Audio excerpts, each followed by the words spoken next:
Os medos e os terrores mais diversos, fosse qual fosse a sua origem, marcaram desde sempre a história da humanidade. A arte é, nas suas mais diversas formas de expressão, uma maneira de pensar o mundo, de o pensar sentindo-o, de o exprimir naquilo que é alegria, mas também naquilo que é dor, que é desejo, incompreensão e sofrimento.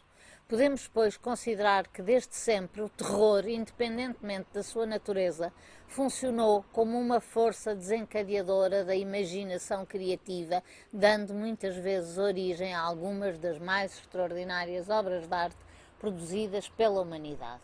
O corpo foi, através dos tempos, um elemento fundamental na tradução de sentimentos, medos e angústias provocados por terrores para a maioria de nós, hoje longínquos, como a fome, a peste, a bruxaria, a doença, as mais variadas formas de castigos, torturas, guerras e, sobretudo, a impotência do homem, de um homem de cuja vida até muito tarde a ciência está ausente e na qual os preconceitos, as ideias como o inferno ou o medo do juízo final são terrores que dominam a existência.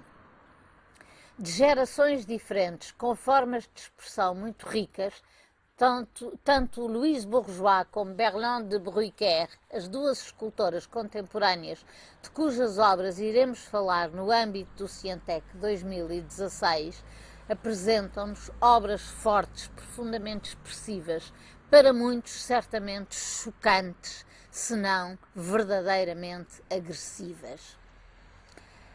A obra de Berlande de Bruycker, sem qualquer relação aparente com a de Bourgeois, aproxima-se dela no sentido em que ambas colocam questões essenciais sobre a vida e a morte, em que subjacente ao trabalho de cada uma delas está a imensa violência que marca a existência humana, violência essa que se manifesta nos corpos que ambas representam sob as mais diversas formas, com os mais distintos e variados materiais, mas que são, em cada uma das respectivas obras, o modo que encontraram de refletir sobre a fragilidade e vulnerabilidade humanas.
Olá! A arte tem, geralmente, uma capacidade maior do que a ciência e a religião de provocar questionamentos, com uma visão mais simpática em relação a temas que nos tiram da zona de conforto.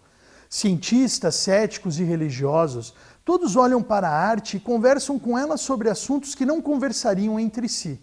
Pelo menos não com boa vontade para entender o ponto de vista do outro, por conta de suas convicções e paixões. Com suas certezas, baixam a guarda diante da contemplação artística e, por um momento, aceitam um discurso que refutariam de imediato se viessem de outra boca. Obviamente, essa não é uma função primária ou obrigação da arte, mas todo artista em algum momento usará a sua produção para discutir algo que o provoca ou incomoda.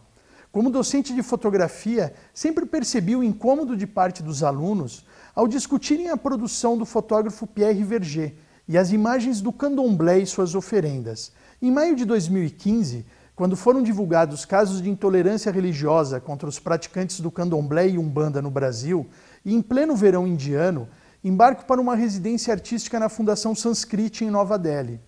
Durante a estada na fundação, o professor doutor Jyotrinda Jain, diretor do Complexo de Museus de Sanskrit, se mostrou interessado na Umbanda e queria saber mais sobre Exus e Pombagiras. A curiosidade respeitosa de Jain ecoou como uma provocação diante do preconceito noticiado semanas antes pelos jornais brasileiros.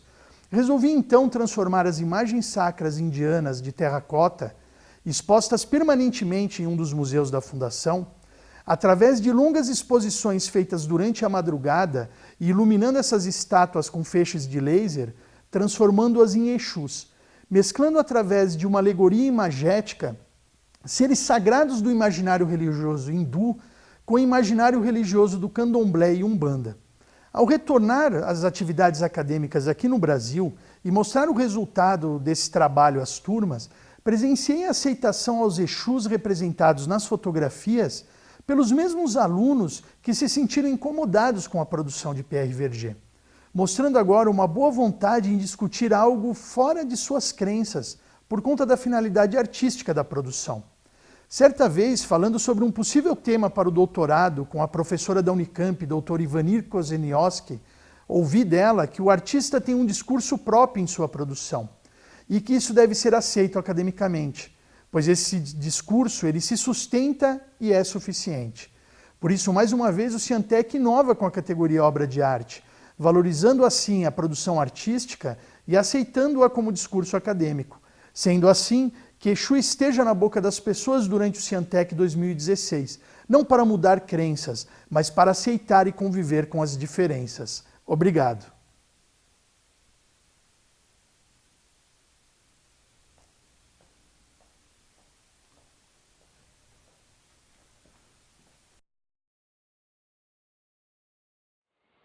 Olá, colegas do Ciantec 2016. Eu sou Regilene Sarzi, professora do curso de Artes Visuais da FAAC Unesp de Bauru.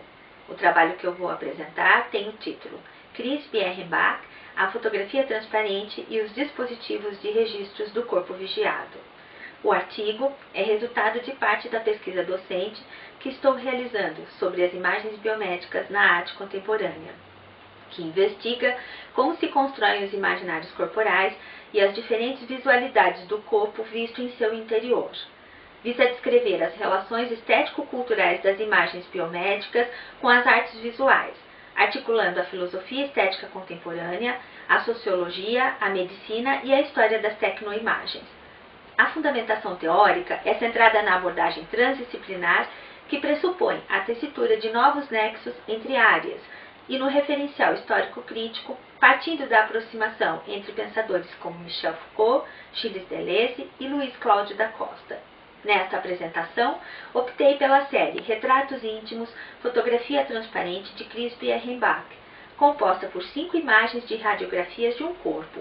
O enquadramento registrou o corpo do estômago até próximo aos joelhos, e as ampliações fotográficas digitais de imagens de raio-x atravessam o corpo e revelam muito além da carne, um corpo exposto em seu interior. Mas se no primeiro momento reconhecemos um corpo, imediatamente notamos em cada uma das fotos um objeto, uma tesoura, um fósfis, um garfo, uma faca e uma seringa na região do órgão sexual, que nos causa repulsa e estranhamento, aversão e desconforto. Trata-se de uma performance na qual a artista introduziu em seu próprio corpo tais objetos. A artista fabrica suas próprias radiografias, se introduz no sistema de produção de exames e registros do corpo e se apropria do aparato técnico para se posicionar política e poeticamente.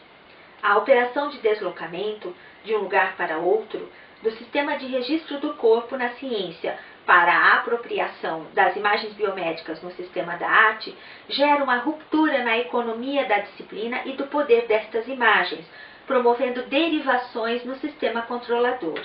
O corpo vigiado se reinventa continuamente, rompendo padrões e modelos na programação de imagens técnicas, oriundas dos aparelhos e dispositivos tecnológicos. Os artistas, ao se apropriarem das imagens produzidas por exames médicos como matéria-prima para suas obras, recodificam estas imagens, dando a elas um novo significado, agora poético.